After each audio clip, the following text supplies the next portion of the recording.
Welcome back to The Ed Show. Let's face it, folks, when people hear the name of Republican presidential candidate Jon Huntsman, most people think, John who? I mean, he's kind of like that old Sports Illustrated Faces in the Crowd, you know? Nobody really knows who he is. But he's finally landed himself some attention because he's taken on the crazies in the Republican field and further exposing his own party as more extreme than it's ever been before.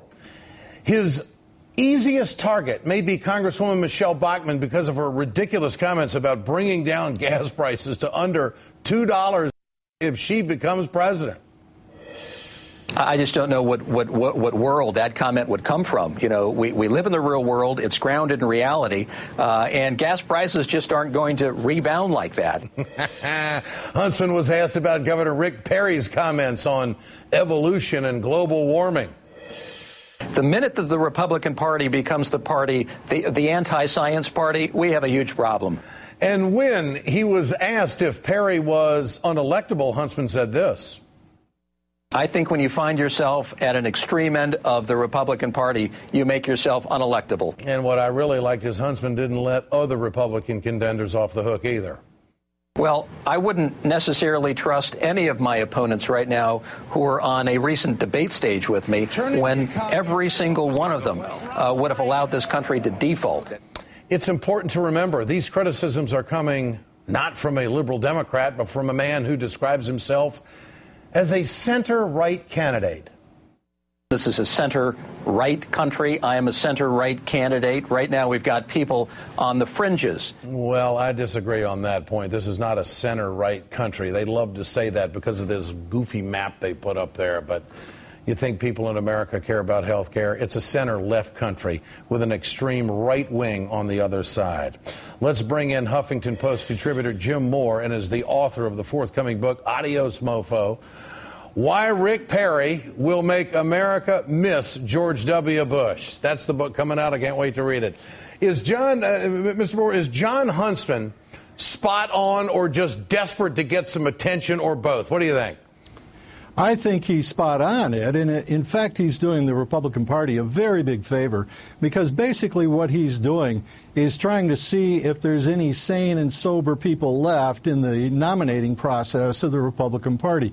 His strategist, by the way, is John Weaver, another Austin guy who is a very intelligent, issues-oriented guy, an honorable fellow in an often dishonorable profession. And I suspect John Weaver and Jon Huntsman sat down and said, let's not go over there and dance in the dung with them. Let's try to appeal to intelligent people and see if we can have an intelligent discussion on the issues.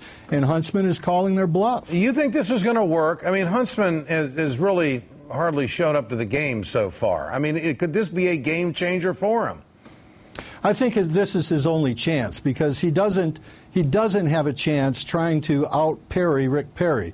He's not going to be more conservative or more radical than Michelle Bachmann, so he's got to talk about the issues. He can't go over there and talk about global warming and say it's nonsense, and he's not going to be the anti-science guy. He's got to say, look, we're destroying our party by taking these positions. Let's have an intelligent and rational discussion on things that matter to this country. This country is not wrapped up in the abortion debate. It's not wrapped up on trying to suggest that evolution is nonsense. There's some settled science surrounding these things, and this is an intelligent man acknowledging that, hoping to salvage his party. Intelligent man, no question about it, has served his country and done it honorably and is well respected. You told us last week on this program, and we got a lot of response on it, that you thought that Rick Perry was a waltz to get the nomination. Now, let's say Perry gets the nomination. How does a Jon Huntsman come out, who is respected in the Republican Party, how does he come out and say, yeah, Rick Perry's our guy, and he should be president with all these radical views? I mean, doesn't this really separate the Republican Party in more than a few ways?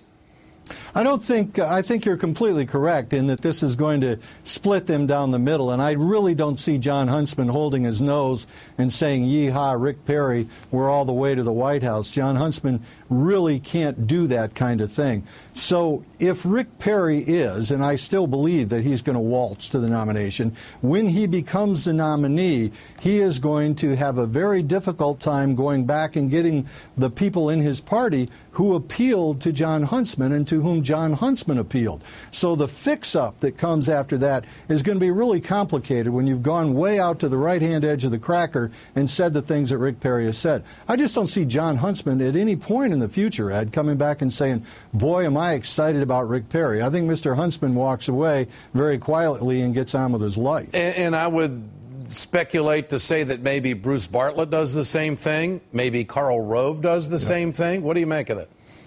Well, I don't think Karl Rove is ever going to endorse him. There's a long history there of separation, and Bartlett is the same, and everybody in the Bush family who supported him and who are supporters of the Bush family and the Bush candidates, they're not going to be very comfortable supporting Rick Perry. I think there's going to be a real complicated problem within the Republican Party when Rick Perry becomes the nominee. But it just seems to me that Huntsman so far is the first one to step up and say, you know, Houston, we got a problem in the Republican Party. After all the rhetoric, this guy seems willing to stake his candidacy and his campaign on, hey, I'm the normal guy. I'm kind of a Bob Dole Republican. Yeah. You can talk to me. And if this doesn't work, I mean, if he doesn't do a little bit better when it comes to name recognition and polling, and maybe not very well in the next debate, I mean, this really is proof positive that the Republican Party has no chance of moderation whatsoever in the next election cycle. I think that he's gone fishing. He's trying to see if there's an actual beating heart of sanity within the Republican Party and within the nominating process.